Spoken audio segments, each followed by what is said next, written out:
Welcome to the Great Detectives of Old Time Radio. From Boise, Idaho, this is your host, Adam Graham. If you have a comment, email it to me, box13@greatdetectives.net. Follow us on Twitter at Radio Detectives and become one of our friends on Facebook, facebook.com/Radio Detectives. Before we do get started, I do want to encourage you to go by the Great Detectives of Old Time Radio store at store.greatdetectives.net. In it, you can purchase my novels, as well as my ebooks, including All I Needed to Know I Learned from Columbo and All I Needed to Know I Learned from Dragnet. The books are also, we have paperbacks such as Slime Incorporated, as well as audiobooks. They make great gifts, and you can pick them up at store.greatdetectives.net. Well, now it's time for today's episode of The Adventure of Philip Marlowe. The original air date, July the 19th, 1950, and the title is The Last Wish. Get this and get it straight. Crime is a sucker's road, and those who travel it wind up in the gut of the prison of the grave. There's no other end, but they never learn. Wrigley's Spearmint Chewing Gum, the refreshing, delicious treat that gives you chewing enjoyment, presents for your listening enjoyment Raymond Chandler's most famous character in The Adventures of Philip Marlowe.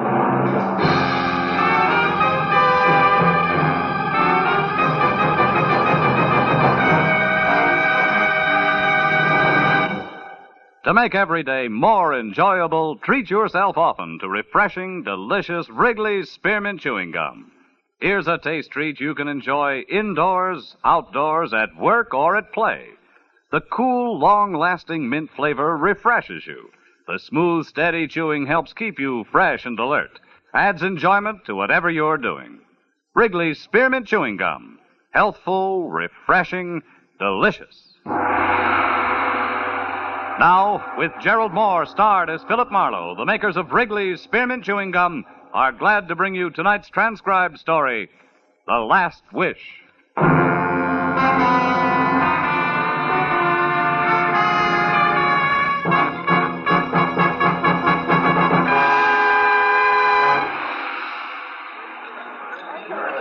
Flight 7 from Dallas, Texas, now arriving, gate 4.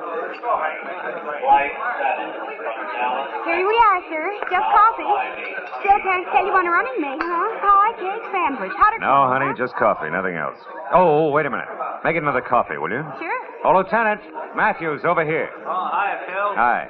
Sit down. I just ordered some coffee for you. Oh, that's wonderful, Marlowe. Now that the niceties are over, where is he? He's around, Matthews. Where around, Marlowe? Look, why all the hocus pocus? When you called, you told me to get over to the airport here in a hurry. You said you had him. I do. Also, I've got a story. Well, that can keep till we get to headquarters, Phil. No, it can't keep, Lieutenant. Flight It's... 77 for Listen. New York, now loading at gate 9. It can't keep any longer than that, Lieutenant. I don't follow you, Marlowe. A guy the law wants in a cozy cell in a plane going to New York. Where's the connection? That's the story, Lieutenant. We got 20 minutes before that plane takes off. Here, have your coffee. Anything else, sir? No. All right, Marlowe, let's have it. But make it I snappy. can't make it snappy, Matthews. It's not that kind of a story. Not parts of it, anyway. All right, Phil, do it your way. Well, it began early this evening, Lieutenant, about 5:30, when I got a call from a doctor in my neighborhood. A nice elderly guy named Sam Towman who once took a bullet out of my shoulder. Oh, I remember, yeah. Yeah, well, he wanted me to come over to his office right away, Matthews. He was excited. But not for himself. Excited for a patient, an old man who was dying. When I got to his place, the kind of old-fashioned doctor's office where the drab horsehair furniture sort of gets mixed up with the shiny new X-ray equipment, he met me at the front door. He's inside with my nurse, Phil, and he's going fast. You've got to be quick. Now, what did I tell you on the phone? Well, almost nothing, Doc, just that he's old. Yes, 70, Phil. Maybe more. Anyhow, his name's Schiller, Jacob Schiller. He's a good friend of mine from San Francisco, and he was on his way to Israel, to Tel Aviv. Oh. It was his life ambition. Sit down, Phil. Oh, thanks. He's not going to make it, Doc? Not a chance. It's his heart. He had an attack this afternoon. I can't even move him out of here. He's through. A little too soon. He wanted to go to the new country, is that it? Yes. A pioneer's measured by his spirit, not his years, he said. Anyhow, Phil, he came down here to see his son before he caught a plane tonight for New York and the first leg of the trip to Israel. And that's where you come in. I don't know where Jack Schiller is. Jack's his boy's name. Oh. But the old man would like to see him once more. It's his last wish. He knows he hasn't much time left. Uh-huh. Well, why me, Doc? Why not the police? Well, I didn't think... I mean, Phil, Well, Oh, you see, the kid doesn't sit too well with the law, huh? I'm afraid not. Excuse me. Sure. Dr. Tauman, hello? Oh, yes, Mrs. Caller, yes. 1 every 3 hours, like it says on the bottle. Yes. Goodbye, Mrs. Caller.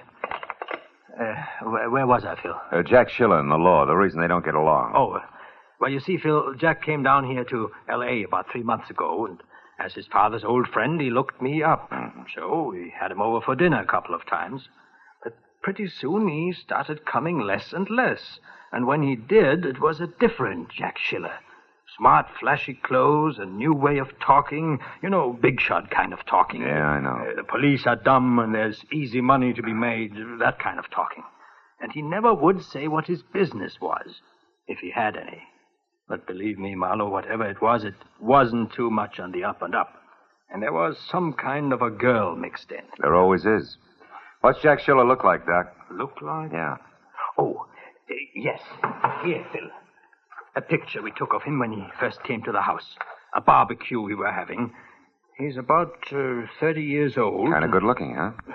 Maybe too good looking, Phil. Maybe that's the trouble. Anyhow, for Jacob's sake, Phil, for my old friend, do you think you can find him? Well, that depends, Doc. What else do you know? Like last address, friend's name, favorite bar. That's the kind of information that counts. I was afraid it would be like that. Phil, I never did know his address. Well, yeah, but, Doc, there's got to be someplace I can start. Oh. One thing, Phil. What?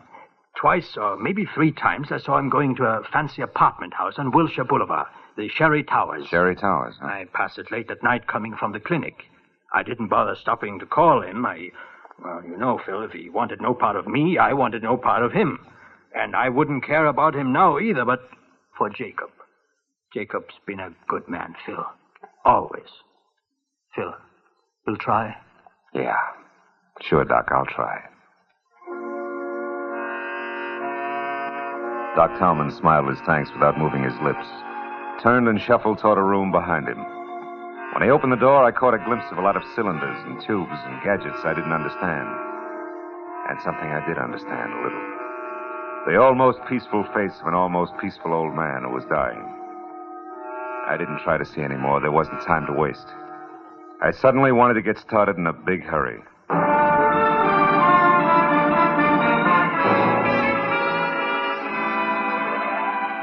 The Sherry Towers on Wilshire was made out of plaster, glass, brick, and acute angles. And it was anybody's guess what held it all together.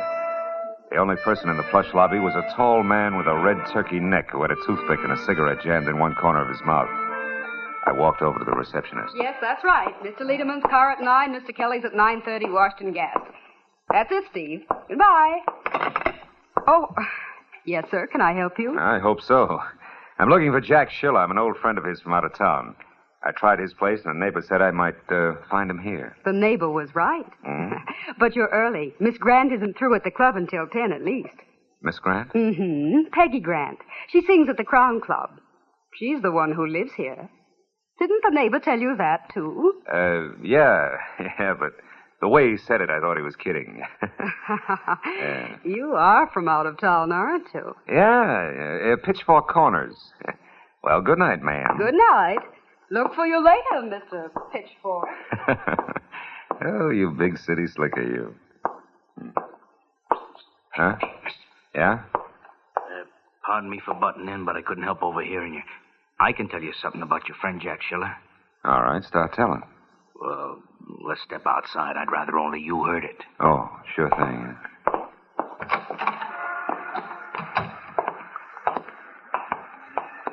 So you know Jack, do you? Yeah, a buddy of mine. That's why I think I ought to tell you. It's a bad night. For what? For old friends to bother him, Rube. He's busy. Oh!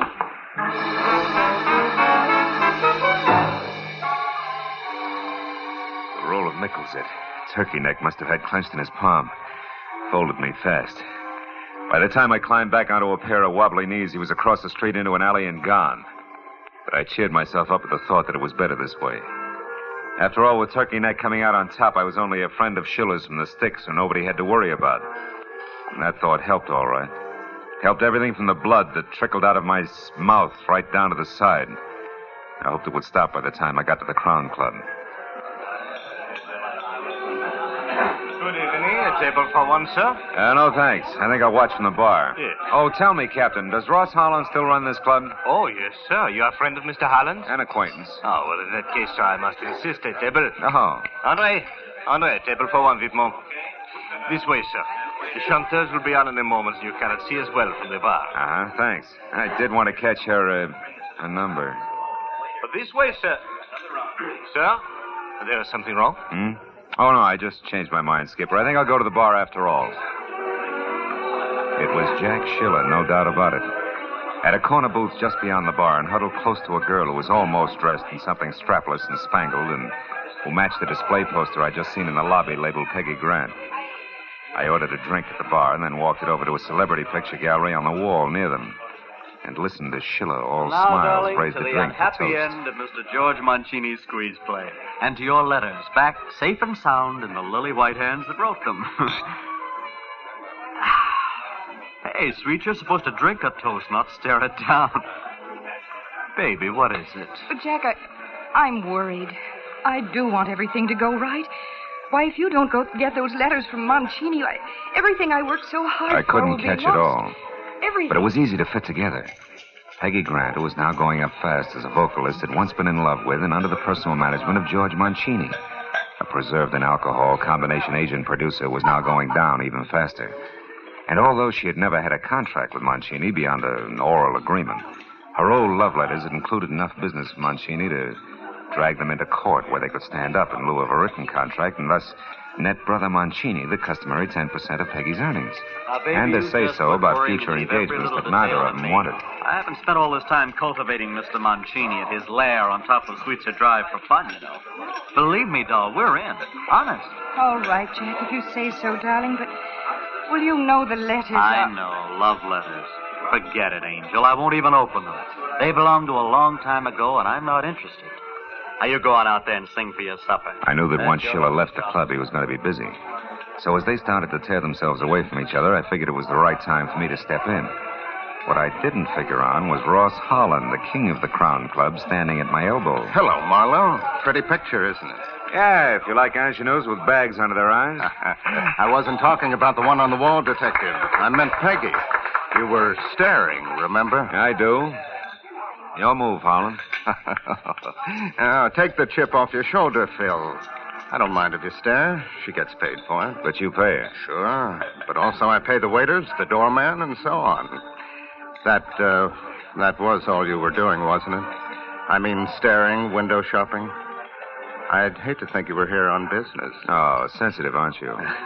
You know, Marlowe, I've piled up a lot of enemies raking in the blue chips. That figures. What are you getting at, Holland? A job I think you might fit. Oh? Let's try the office, if you can spare the time. Can you? Phil? Sure. I've got nothing but time. Ross. Let's go. As I trailed Holland out of the bar as far as an unmarked heavy oak door, I caught a glimpse of Jack Schiller picking up his hat and coat at the entrance. Operation Mancini was underway.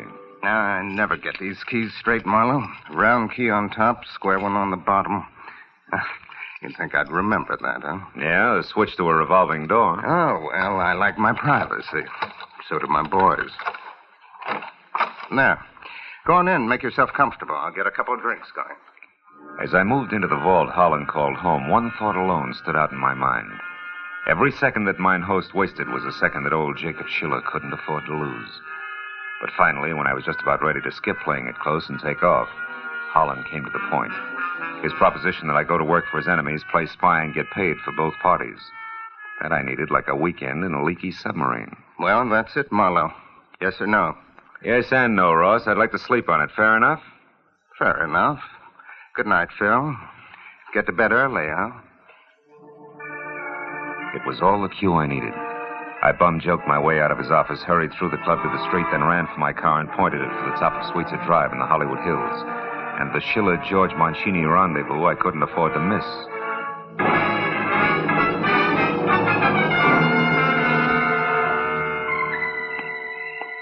The place, which turned out to be bilious green walls under a shocking pink roof, stood out in that conservative neighborhood like a Black Panther in a snowbank. There was a car parked nearby, and the name on the owner's certificate wrapped around the steering wheel was Jack Schiller, which was no surprise. So when I knocked, I used the barrel of my .38. That was smart of me, but it would have been smarter if I'd pointed it the other way, behind me. Don't move an inch, mister. Oh, fine. And drop your gun right where you stand. Go on. Now turn around and answer up real fast. What do you want with George Mancini? Nothing. It's you, Hey, that blood all over you. What happened in there, Schiller? You didn't kill him for those lousy letters in that envelope under your arm, did you? Well, is that it? No, not quite, mister. He isn't dead. But what do you know about me? How come you know my name? Cops. Never mind. Just back off, mister. Fast. Open that door. Go on. Mancini's screaming must have disturbed the neighbors. Listen, Schiller, I'm working for Doc Tom, and Stay shut or you'll wish you had. Now go on. Get in there with him, or I'll kill you.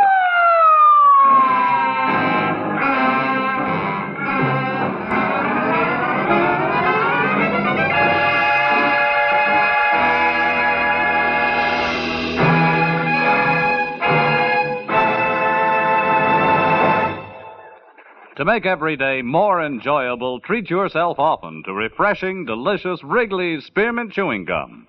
The lively, full-bodied, real mint flavor cools your mouth, moistens your throat, freshens your taste. And the chewing itself gives you a little lift, helps you keep going at your best. So for real chewing enjoyment that's refreshing and long-lasting, always keep Wrigley's Spearmint Chewing Gum handy. Healthful, delicious Wrigley's Spearmint Gum will make every day more enjoyable. Now, with our star, Gerald Moore, the second act of Philip Marlowe and tonight's exciting story, The Last Wish.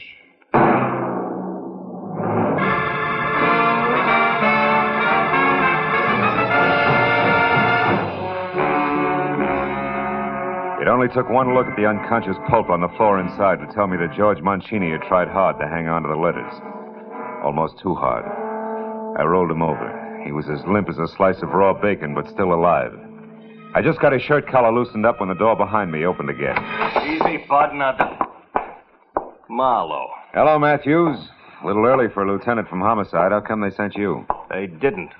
Becker and I were driving by when the call came out over the radio. Oh. One of the neighbors out here heard something and phoned in. Who is he, Marlowe? A guy named George Mancini. Uh-huh. Becker, see what you can do for him. Okay, Lieutenant. Oh, looks like he soaked up a lot of punishment. He did, but not from me, Matthews. Oh, no? What were you, Marlowe? Referee? Who did it? It was over when I got here. And the guy who did it didn't give me much time to talk. He had a gun. All of which still doesn't answer my question. I don't know his name. His occupation is loving a blonde. Is that why you're here, the blonde? Yeah, more or less. She was afraid of Mancini. He had some letters. Letters, huh? Which are long gone now, no doubt. No doubt. What's the blonde's name? Hey, Lieutenant. Hmm? I think we better have an ambulance. This guy a long ways out. Okay, take care of it, Becker. Yeah, okay. Well, Marlowe. Now, look, Matthews, nothing's actually happened so far but this beating, and it's probably well-deserved. But the situation's touchy. Girl's worried silly if a name gets mixed up in a thing like this. All right. Now, listen to me. I want the guy who dished up this mess. Either that or the whole story down at headquarters. Now, which? Okay, you'll have him, but just give me a little time alone and I'll deliver him on a platter. Oh, not I again. promise. 930, top of the hill. Oh, come on. It means a lot to me, Matthews. Okay, Marlowe. Just see this doesn't blow up when you kiss her. And don't get lost, understand? Outside, after I found my gun, I climbed into my car and headed for Peggy Grant's lush apartment house again. When I got there, I parked away from the place and skirted the front entrance. I was sure that by now the pretty face at the switchboard would be well primed for a tip-off. I went along the side of the building toward the service entrance at the back. The glow of a match from the shadows in an alcove stopped me. It was the turkey neck, Jack Schiller's quick-fisted helpmate, lighting a cigarette. I eased my .38 out and moved toward him. When he finally heard me, he turned. Hey. But by then he was looking right down the muzzle of my gun. Easy now, easy, chum. Still, Soul, it's a bad night for seeing old friends, chum. You got me nailed down, brother. You don't have to take my word for nothing. But listen, whatever your angle is, let it rest. Leave the kid alone for a while. Otherwise, you're due for nothing but trouble in large doses. You're kidding. Yeah, you bet I'm always kidding. You got more nerve than brains, Buster. You can't pull that twice. Go fry your ears. You're making a cloud on the skull almost fun. Hey, wait a minute. All that stuff spilled on the walk there, it fell out of your pocket, didn't it? Didn't it? So what? So you don't have to say another word, watchdog. I'm beginning to get the whole thing all by myself. Sure. And what's more, you yellow jerk, I don't like it! The two small items I just seen on the walk made swinging the flat side of my gun butt against his head a distinct pleasure. They also made getting in the service door and up the stairs two at a time to Peggy Grant's apartment a definite gratification. Because now I had a Jim Dandy hunch on exactly what to expect. Come on, Princess, open up. Who are you? A cop? Expecting cops, Miss Grant? Not exactly. The milkman doesn't carry a gun, and my friends all use the front door. I'm the informal type. Where's Jack Schiller? Right behind you, mister. Again. This time, lay your gun on the table. Go on. Sure. You're slightly better than the guy downstairs. I got by him with no trouble at all. What's that? What guy? Why, you mean Peggy didn't tell you about the watchdog? What is this? Go ahead, Princess. Tell him about the turkey neck character with orders to keep everybody away while Jack makes a fool of himself. Darling, get this idiot out of here. This is a trick. Why not also tell him who your real boyfriend is, baby? Why, you lousy... You should have learned a little from what happened to that skunk Mancini. Now go on back to him and tell him if he tries anything else like this, I'll go over him again. Right from the beginning. My. Aren't we spunky tonight? Now, look, Schiller, I want you to listen, and I haven't got all night. There's a guy downstairs who was sent out to see that nobody interfered while you played perfect pigeon. It was you who risked getting plugged when you went in after those letters. I want you were sucker enough not to read. Now it's you who's in a big jam with the police. And what's more, I found out that guy is one of Ross Harlan's boys. Oh, you liar, get out of here. Oh, Jack, make him go away, please. Wait a minute. What's Ross Harlan got to do with this? Nothing, Hal. They 10-1 those letters were written by Harlan, not Dreamboat here. And that they set him up for a squeeze and have nothing whatever to do with their dubious career as a singer. You got any sense, Schiller, read one. Jack, you gave me your word. Oh, don't be a child, darling. Can't you see what he's trying to do to us? Just take one look at one signature, Jackson. If I'm wrong, you can split my other lip. No, Jack, don't. Get the letters, Peggy. At least I'm going to know who wrote them. All right. If that's the way you want it, Jack, that's the way it'll be. Jack, my gun. No, either one of you. Drop it, Jack. I mean it. Peggy, what are you doing? Drop that gun. Well, mister, you sure wrecked a lovely setup. Why, I don't know. But it won't do you any good. I'm leaving, and I'm taking these letters with me. And it's true what he said. Of course it's true, all of it. These letters were written by Ross Harlan back when Mancini was his partner, and they're loaded. With them, Mancini could cut himself in for half of every cent Ross had. And Ross couldn't trust anyone but me to get them back for him. Stay where you are. Don't feel too bad, Jackie boy. You have to live to learn. Maybe you won't be a dope all your life. Peggy, let her go. Oh, shut up. You were right, so you made your point. Now, whatever your reason was, get it out of here and leave me alone. Oh, no. I haven't been monkeying in your corny affairs just for laughs, Sonny. I was hired to find you by Doc Tolman. Doc Tolman? Oh, that nosy old goat. Why? Your father's in town. He's had a heart attack, a bad one. My father? Yeah. He wants to see you. I told Doc Tolman I'd bring you back, and that's what I'm going to do regardless. Now get going.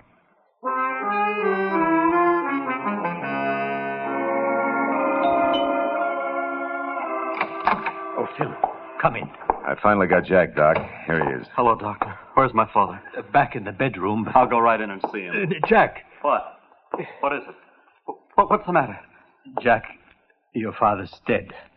He passed away 20 minutes ago. Oh, I'm sorry, Doc. Dead? Oh, Pop. Pop. Here, my boy. Sit down. 20 minutes. Just about the time it took to beat a chiseler out of a bunch of letters and argue with a cheap two-timing blonde. Try to get hold of yourself, my boy. We knew you'd have come if you could have. Your father's last thoughts were of you, son. He was very proud of you. Don't, Doc, please. I'll run along, Doc. I got a phone call to make. Oh, wait a minute, Marlowe. Huh? You can't leave thinking like you do. Not now with Pop dead. I don't know what happened to me these last few weeks. I can't understand how I got in so deep. She had me, I guess. I'd have done anything she asked. You're not the first guy that's happened to. I doubt that you'll be the last. Yeah, but I've got to square myself now. I've got to. And I want to start with the police.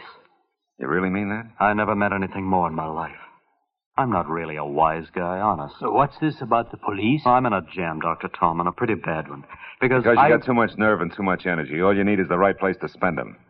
That gives me an idea. Is Jack your real name? No, it's really Jakob, like my old man's. Oh. Doc, where's that plane reservation for Jacob Schiller? Here. I have it right here. Wait a minute. You mean... Yeah, you're catching that plane. With luck, you may make it all the way. Oh, but you're letting me go, Marlowe. You'll be in a jam yourself. Well, I think I know a pair of strong shoulders I can dump the responsibility onto. Let's go, kid.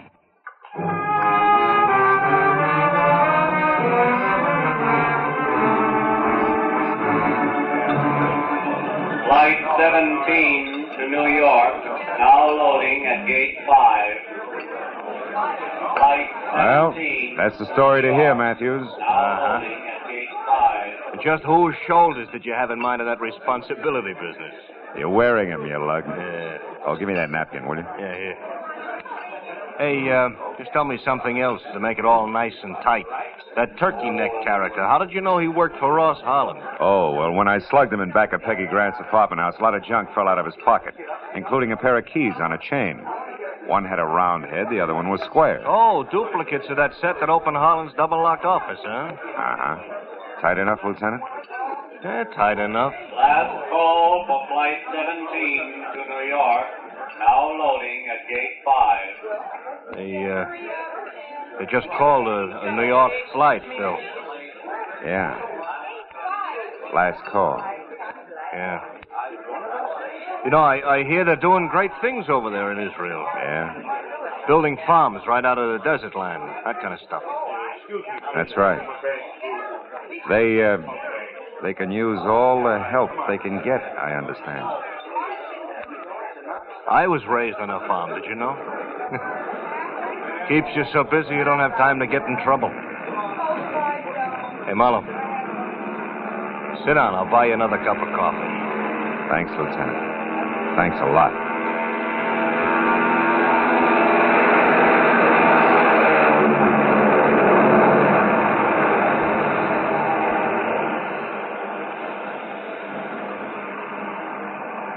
We watched the plane take off, swing in heavy, thundering grace, and head east. I guess we were both thinking the same thing. Two Jacob Schillers were on their way to the fulfillment of a promise. The old and the new promised land.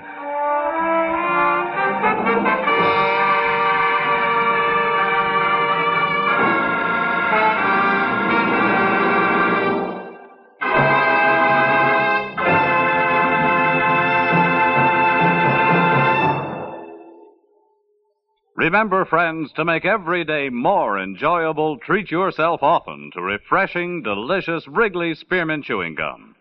There's lots of cooling, real mint flavor in every stick. And chewing Wrigley Spearmint helps keep you feeling fresh and alert. You feel better, work better, get more fun out of doing things. So indoors, outdoors, wherever you go, keep some healthful, refreshing Wrigley Spearmint Chewing Gum handy. To make every day more enjoyable, treat yourself often to delicious Wrigley's Spearmint Chewing Gum.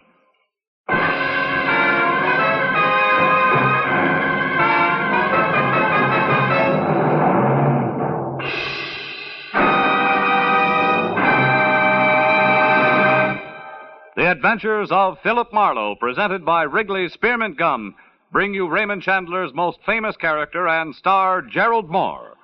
Philip Marlowe is produced and directed by Norman MacDonald and written for radio by Robert Mitchell and Gene Levitt. Featured in the transcribed cast were Jack Edwards, June Foray, Larry Dobkin, Harold Deerenforth, Jack Crucian, Lynn Allen, and Stan Waxman. The special music is composed and conducted by Richard Arant. The makers of Wrigley's Spearmint Chewing Gum hope you've enjoyed tonight's adventure of Philip Marlowe and that you're enjoying Wrigley's Spearmint Gum every day.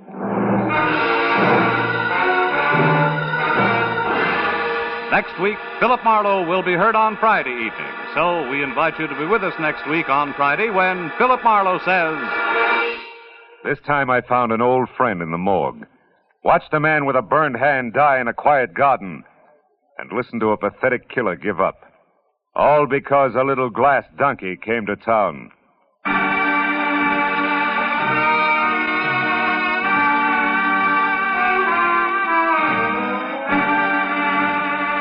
This is Bob Stevenson speaking, and this is CBS, the Columbia Broadcasting System.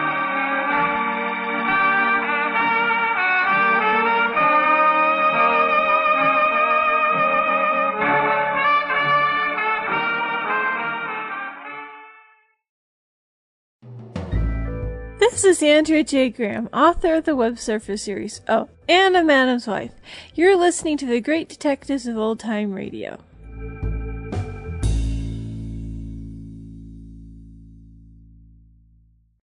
Welcome back. Well, a nice departure from formula with a story that really does show Marlowe's heart. And it also does cover something very much in the news and that had been going on at the time, as the modern nation of Israel was only 2 years old. And so the emigration there was definitely something that was going on as that nation was getting established. And there were a lot of people moving from the United States to Israel. And very interesting how that worked into the plot line. And of course, one thing the writers definitely had to be careful about was to keep the crime at such a level that as an audience we're going to be very open to what Marlowe does at the end.